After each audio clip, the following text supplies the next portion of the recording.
let's get to it. Let's get to the review of the day. We are reviewing a game called Glen 2 Chronicles. It is a 2019 release. The designer is Matthias Kramer, and the artist is Jason Coates, and it is put out by a relatively new concern, Funtails. And I'm going to let Jake explain kind of what the game is. Jake, all right. Tell us. Yeah. So the idea, the theme that always speaks to me first is you're in the Scotland and you're trying to make whiskey. You're trying to make big casks of whiskey, and you're also building your own. I guess I want to call it a village or a town. Yeah. And it starts off with a castle card that you're given, and there's a very interesting way that you acquire more components that build your zone. Let's say better using the right terminology and all that, but essentially it also dictates your turn taking, because you're on this sort of circular roundabout, and you're all lined up, and there are the cards laid out in front of everyone, and whoever is last gets to move ahead to the next spot, or well, not the next spot, whichever next spot they want in the entire round. And how it dictates your turn taking is if you only move a little bit, you might be able to go more soon than if you had gone all the way around and have to wait for everyone else to catch up to you. Which is a very interesting quality. I don't think I'd ever seen that in a game before. I'm sure maybe Tom has, but for me, that was a new thing. Yeah, and essentially, like you're trying to get your resources. This way, each card comes with either a cost or a benefit, and there are character cards, and then there's this whole other section where you can also get bonuses and things that you acquire off of the cards. Tom, what am I forgetting? I hope I haven't been too broad. That's pretty good. You did pretty darn good. Yeah. So we start with two squares. That is our village and our castle. Right, and village also. And on the central board, you could think of it like a Monopoly board in some ways, because it is a square, and the square is made up of all different little squares. And if we put each of our four pieces on one of those first four squares, the person who is the farthest back is the current player. And they can move. That's what I meant to say. Yeah. No, it's great. No, that's exactly right. And you can move as far ahead as you want. And wherever you land, you're going to take the tile. So imagine if Reading Railroad isn't a space, but is a tile. And when you go there, you pick up that tile, you put your piece down where that tile was, and then you put that tile somewhere in your village. It could be next to your castle. It could be under your village. It could be on top of your village, above your village and all that sort of stuff. Yeah, and as it gets more complex, there are certain requirements for where you can put them. You can't just put them anywhere. I mean, those are little details, but yeah. Yeah, you can only put it next to where you have a Scotsman. You start off with one Scotsman in your village, and when you put a tile down, that tile activates. So let's suppose you had a forest there. You're going to get a wood on that forest. Yeah. If you had a distillery, if somewhere else you have wheat, you're going to be able to turn that wheat into a cask of the drop of the pure, of the whiskey. Yeah. Right? Yeah, it's an interesting worker placement kind of model, the way you get the guys and the way you move them around and how that lets you grow your spot. It's very interesting. Yeah, and it's got some intricacies, because village spaces. So when you activate a space, you don't just activate that space, but you activate every space that it's touching, diagonally and diagonally. Everything around that space activates. So if you put the right thing in the right place at the right time, you can create a massive round where you get an aggregate windfall. Yeah, where I'm creating 3 different things, and then I'm activating a space where I can turn in 2 of those things for 7 victory points, or things like that happen. Yeah, but Tom, tell them what happens if you get a little overzealous and build a giant place like I did our first play in real time. Now, here's the great thing. Okay, so Jake said that you could go as far ahead as you want, right? But you don't become the start player again until everyone is ahead of you. So if I go 10 spaces ahead and grab this thing, I might be waiting a while because everyone else, like the last person, could potentially have 5 tiles between him and the next person. He could go to all of those and grab all those tiles. Now you might say, wow, Exactly. that sounds like a huge advantage. Well, at the end of the game, whoever has the smallest village, whoever has the least number of tiles in their village, gets -0. So they don't lose any points. Everybody else loses 3 victory points, which is not an insignificant amount of victory points. They lose 3 victory points for every tile they have more than the person who has the least. All right? The Scotland doesn't have a lot of land. All right? They don't want you overbuilding. All right? We don't want your fancy huge towns and your Costco's.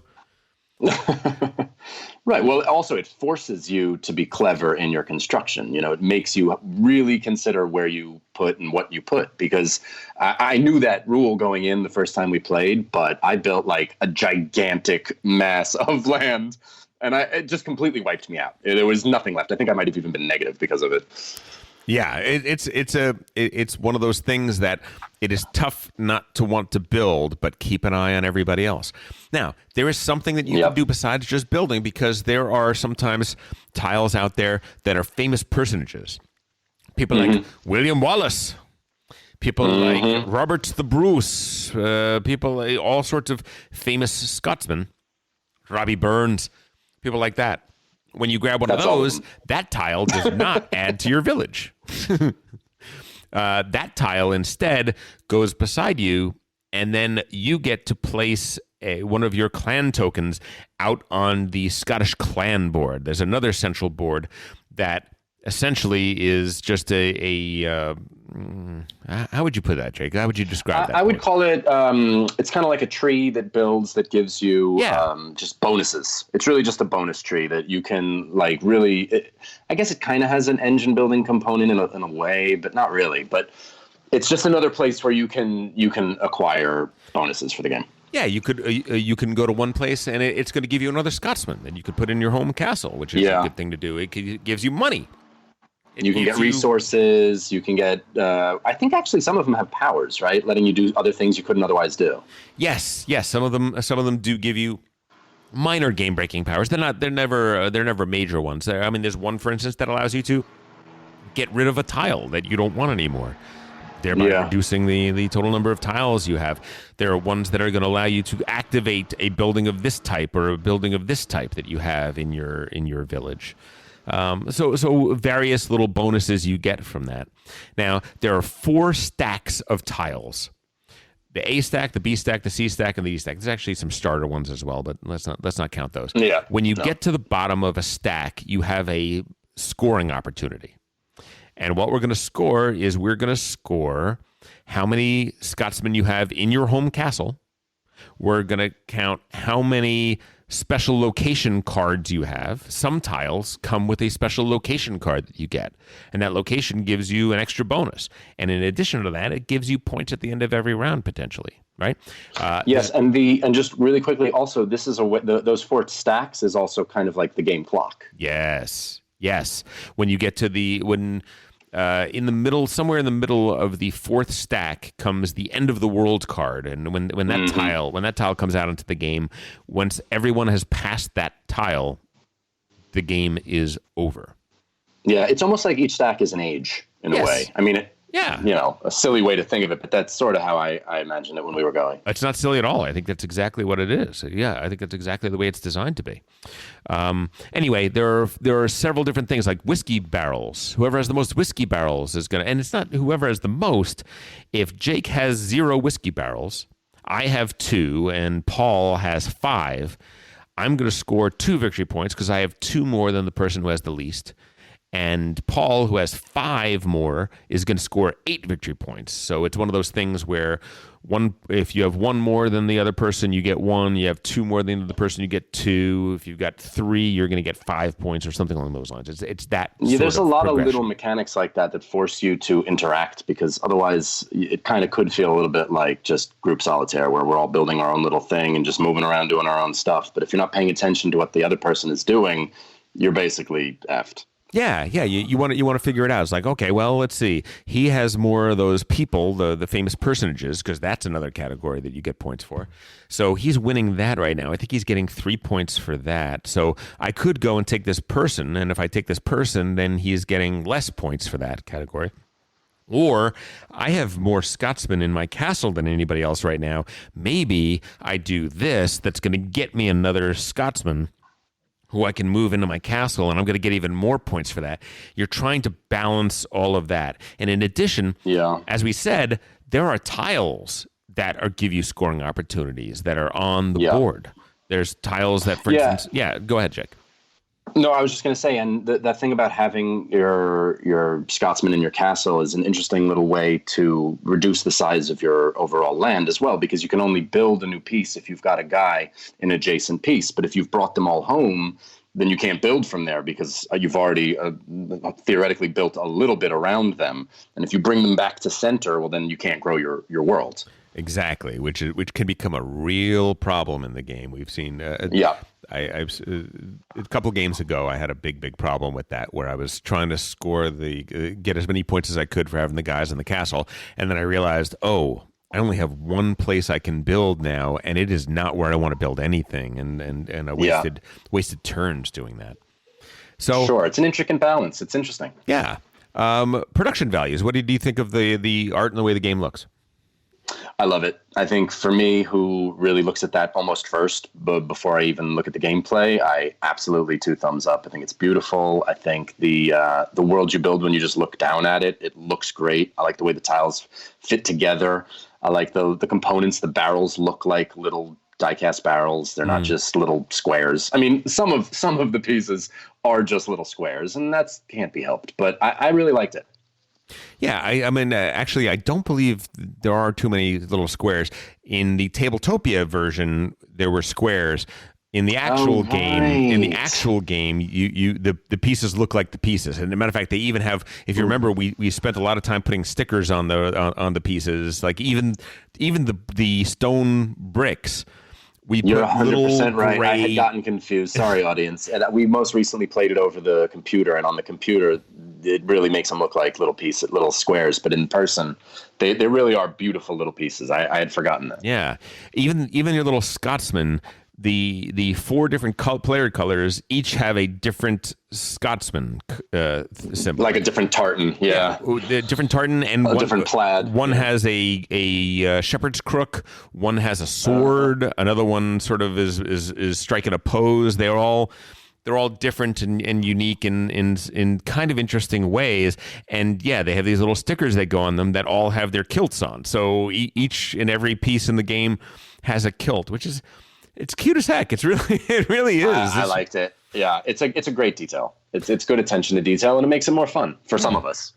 And the game is called Chronicles because it's not a legacy game, but it is a game that has 8 or 9 different modules that change the game subtly.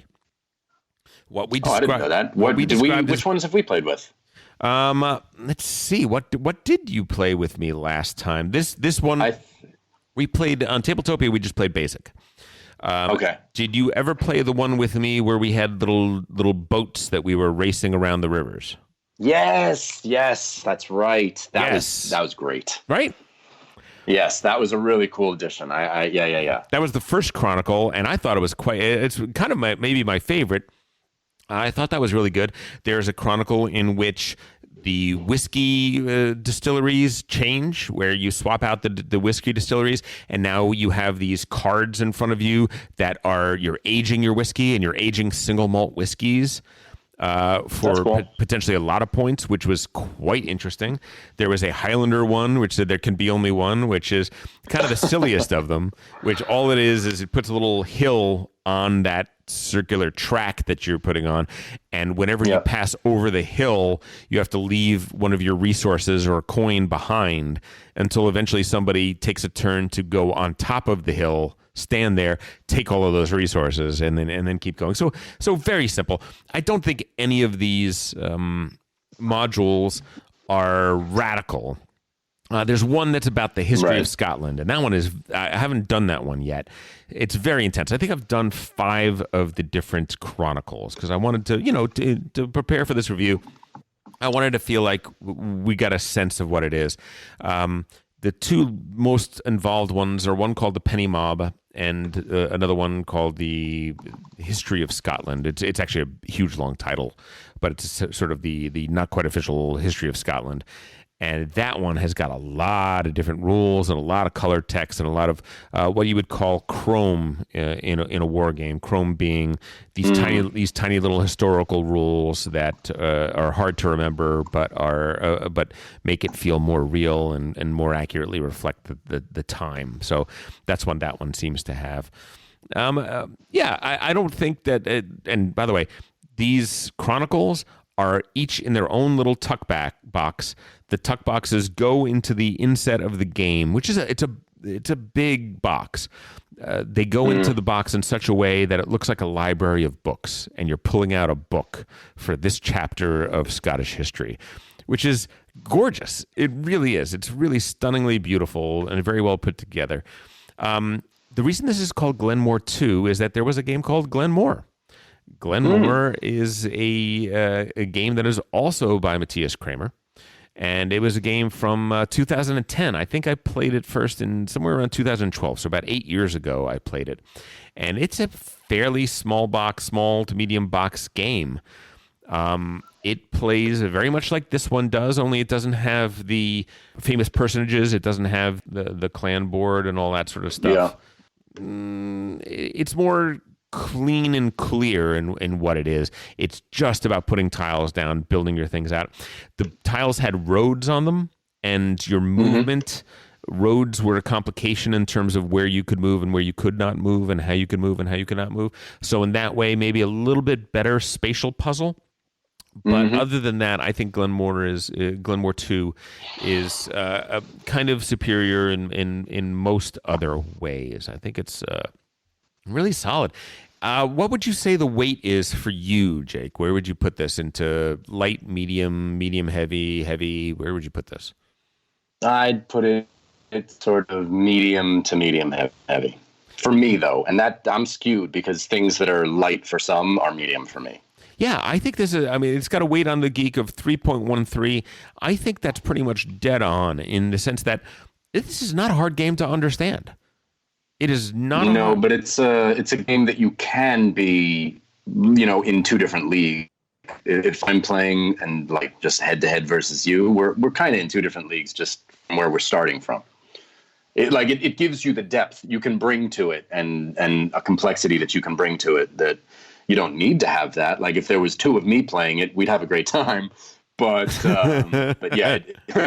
But I like, not to like get into scores or anything, but on this last Tabletopia game, there's a pretty big area of points at the end between, and I enjoyed it as much as I'm sure as the rest of you guys. But yeah, I got medium heavy. I got fortunate with a couple of the things I got. I just ended up getting the right combination of things.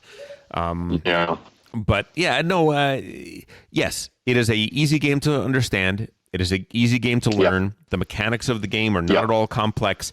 The decision space that you have and the things that you can do with that decision space, the strategy of the game is significantly deeper than the rules explanation is, which is great, right? So I agree. I think it's a flat-out medium-level game that is a lot deeper, and because of that's where I put elegance, right? An elegant game is a game that is easy to understand, and yet within it contains multitudes.